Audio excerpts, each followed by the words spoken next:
Hi guys! So ayan, tanghali ngayon at kakatapos lang umulan dito guys and ayan, sumikat na naman yung araw. So, pumunta lang ako dito sa garden kasi gusto kong ipakita sa inyo guys yung nagawa ko kahapon. Yan kasi inuunti-unti ko yung gagawin ko dito guys kapag may vacant time. So, inayos ko to kahapon kasi naawa na ako sa succulents ko guys. Lalo na yung mga arrangement ko, napabayaan ko na talaga. Ayan. So, meron din ako mga propagation and papakita ko sa inyo guys. Ito pala yung mga variegated natin na succulents. Ayan. Ito hindi to variegated. Dito ko lang talaga siya nilagay kasi may grow light. So, mas maganda siya ilagay sa grow light kapag gabi. So, gabi lang naman ako guys nag-open ng grow light. And, ayan. Dito banda guys, kung mapapansin nyo, wala na yung nakapatong ko dito kasi tinanggal ko na yung lovely rose dito kaninang umaga. Ayan, so kaninang umaga kasi maaga ako dito and after kong maglaba. So yun, pumunta ako dito sa garden. Tapos yung mga nandito kong nakatanim, kinuha ko na, nilagay ko dun sa big pot ko ng, yung pot ng ating Firestorm, kasi 'di ba nakaraan napakita ko sa inyo guys yung Firestorm at saka yung California Sunset and hindi na talaga sila maganda. So buti na lang guys, inagapan ko sila nung time na yun kasi may problema na talaga sila guys. So kunti na lang natira sa kanila kasi nag-dry rot na sila kasi hindi ko sila nadidiligan. Ayun. So inayos ko sila guys and mamaya papakita ko sa inyo. Ito guys yung nagawa kong isang propagation ng ating Aron P. Ayan. So, mga cuttings to. Nakuha ko ng cuttings doon sa naka-rain or shine kong Aron P before. So, pinasok ko na siya ngayon kasi kinuhanan ko siya ng cuttings. So, ayun. Ayan guys. Tapos ito, nakuha ko ng mga guys, so cuttings dyan. Dito ko nilagay. Ayan, tapos, tingnan nyo guys yung kalat ko. Oh. Hindi pa rin ako nakakawalis hanggang ngayon. And, update na din pala guys doon sa tinanim natin na bunga ng Astrophytum. Ayan, kung napanood yung video natin nun guys, ito na siya. Hala, nagalaw yung ano ko. Crispy Beauty to guys eh. Ayan. Propagation ko yan ng Grace Pit Beauty. Mong madidehydrate na. Ayan. Buhay na sila guys. Ayan. So, pangalawang dilig ko na to sa kanya. O, diba ang dami? Dalawang to guys, seed pot. So, yung iba hindi pa siya tumutubo. Siguro or tutubo pa lang. Ayan o. Ayan. Tapos, ayan guys, dito. Inayos ko yung ating sino ba yun? Si Fat Beauty and then si California Sunset. Ayan na sila guys. So, konti na lang. Pero grabe na guys yung Fat Beauty ko. Ang tataba niya. Ang tataba ng stem niya. And ang lalaki ng heads. So, gusto ko sana siyang ikat. Kaso lang nang hinayang naman ako guys na ikat siya. So, pabayaan ko na muna siya mag-trail. And baka magbibi din siya sa puno. So, ayun. Hayaan ko na lang muna siya guys. Tapos, yun yung ating Firestorm. Ayan, kunti na lang siya guys, kaya tinabi ko na lang sa kanya yung mga cuttings natin ng Purple Delight. Yun yung mga propagation natin. Tapos yung ating, guys, this one. Ayan, ito. Nilagay ko na to dito. Ayusin ko dun guys sa pinaglagyan ko nito nakaraan para magkaroon tayo ng vacant dito banda kasi punong-puno na dito guys, oh. Ayan o. Ito nga pinasok ko na kasi parang na na siya guys dun sa labas. Ayan o. Ewan ko, kailangan ko yung ayusin guys. Nabubulok na yung ating variegated string of hearts. Kasi napabayaan ko na siya dun sa labas. And may nakuha din ako na snails. So, kinain nata siya guys. Tapos yung beltana ko guys. Kasi sobrang na siyang natutuyuan. Ayan, nilabas ko na. So, naulanan siya kanina.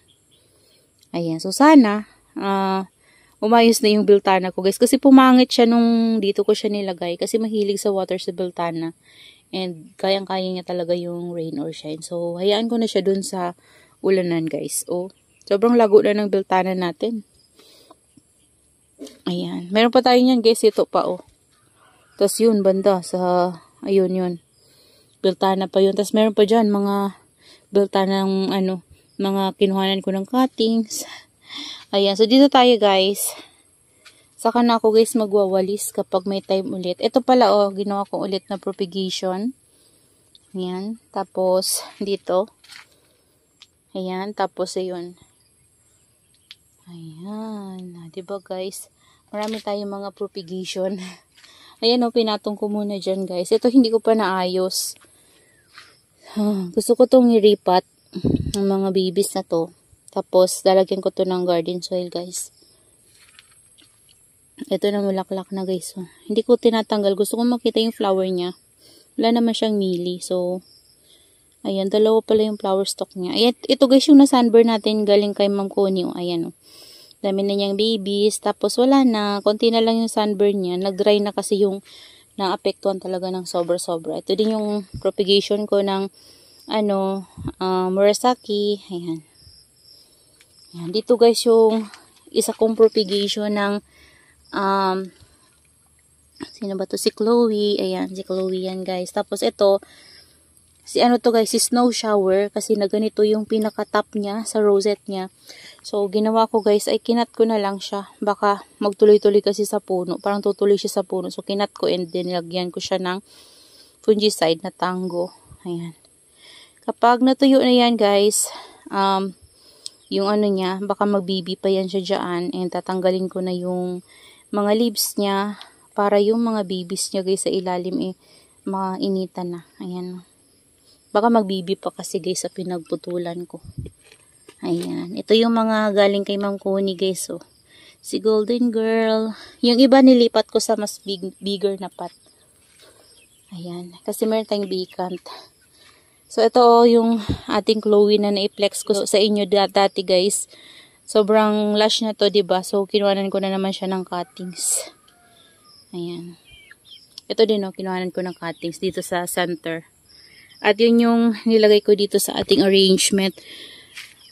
Hindi ko na to guys na ibalik dun sa taas ng ating Adolphi kasi hindi ko na mabalik yung tali niya guys. Sobrang masikip.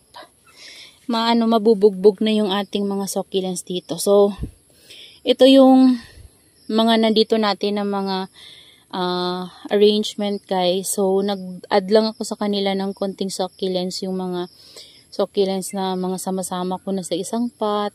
Ayun. And napansin ko kasi na gumaganda yung ano ko dito guys, yung ayan, si Marble Gold. Ayan, gumanda siya guys. So, akala ko mamamatay na yan eh. Tapos ito, ayan, mga nandyan yan guys. Ito, nagkaroon ng problema si Pink Crew. Pero meron siyang baby guys. Ayan, yung baby niya. Tapos ito yung pinaka-top niya. So, nasave ko naman. And itong soil nito guys ay nilagyan ko na siya ng garden soil. And ayan na guys yung ating mga Ben Bodies. Ayan. So ito yung Ben Bodies na dati pa guys. Hindi na ako bumili ng Ben Bodies kasi pinaparami ko na lang siya. Pag nagkakaroon siya ng baby sa puno, kinukuha ko at ayan na naman guys. So ayan yung kinuha ko last time na pag-ayos natin ito. Di ko na guys sa inyo napakita yung paggawa ko nito kasi nagmamadali lang din ako and umuulan-ulan nun. So yun. Ayan. Ito yung mga dati ko na babies na nakuha sa kanila guys. Ayan. So kapag lumaki yan guys, ang ganda niya ni Ben Bodies. So yan. Tapos ito yung isa. Nilagyan ko sila ng toppings guys na pumice stone para kapag dinilig ko sila hindi nag-ano yung lupa. Kasi meron na silang garden soil. So, pwedeng sila guys, madudumihan sila. Ayan. Ito yung mga dating nandito guys na succulents. Lalo na to si Orion. Ayan. Ito din. Tapos ito oh. Ganda na guys. Nagtitrail. Ito guys cuttings. Ito pinatong ko lang siya. Ayan. Ito naman si Solomon. Ayan. Free lang to sa akin dati guys. Ayan, ito naman nakalimutan ko si Rondo at ayan. Ito, nakalimutan ko din kung sino to. Parang si Snow Bunny. Ayan, ito si Horizon to guys. Ayan siya. So, yan yung ginawa natin na arrangement. Tapos, ito yung isa guys. Dito ko na lang sila guys muna nilagay kapag nagkaroon ng time at kagawa ulit ako ng hangin guys. Ihahang ko ulit sila doon guys. So, yung ano kasi, kailangan yung hang niya is medyo mahaba yung tangkay para hindi ano tong ating succulents. Or hanapan ko nilang sila guys ng area na mainitan talaga sila guys. So, yun. Ayan. Ito si ano to guys. So, sino ba to? Kalimutan ko. Ayan, nakalimutan ko. Nag-iisa na lang yan guys kasi yung iba namatay. Ayan. Akala ko nga yung iba mamamatay na. Ito nga si lemon lime. Ayan yung mga cuttings ko ng ano guys ng Chloe. Ayan. Ito naman yung mga ano ko to. Longissima drops. Ayan sila guys. Ayan ito namatay yung pinakapuno nito guys. Marami sana to. Maraming heads to guys. Tapos may nakapasok ditong manok. So tinalon-talon na niya. So namatay. Ayan na lang siya guys. Ito yung ibang nakuha ko na baby dyan no. Wala na pala. Hindi na pala sila nakadikit sa soil. Dikit nga natin. Dito na lang. Ayan no. Ito pa meron pang isa. Para mabuhay sila guys. Parang wala na. Wala na ata. Lagay na lang natin. Ayan. Si Akuho to guys. Yung baby na lang yan ni Akuho. Yung mother niya. Tapos yung mga baby niya namatay na. Yung ibang kong Akuho guys. Nandun sa kabila. Lumalaki na din. Ito nga tingnan nyo guys Wala na. Ayan. So yan guys yung ating mga succulents na nandito sa likod. Yan. Ito yung power stock ng ating ano guys si Purple Delight. Ayan yung flower ni Purple Delight guys. Ang ganda. Ayan ganda ng flower niya. Ito po guys hinayaan ko lang siya. Ayan. Doon to guys na nabili ko kay Ma'am Jessa. Ito guys, si Cinderella to. Si Autumn Flame na nakuha ko sa flower stock. Ayan. So, ito yung mga niniglect ko na mga succulents dito. Ito din guys, Ayan, neglected na to guys. So, kailangan nga niya ng dilig. Ibaba ko nga to guys para madiligan. Ow! Ayan kailangan ito ng dilig. So, dito ko muna to guys. Ayan Yan. So, yan lang naman guys yung gusto kong ipakita sa inyo na nandito kong mga ginawa. Ayan. So, yan sila. So, hanapan ko na lang sila guys ng mas magandang pwesto kapag nakatambay ako dito guys sa garden. So sa ngayon kasi hindi ko pa maisip kung saan ko sila magandang pwedeng ilagay. Ayan. So yun lang guys. That's all for today's video. Yan, I hope you enjoy watching and see you on my next vlog. Happy gardening everyone. Bye bye.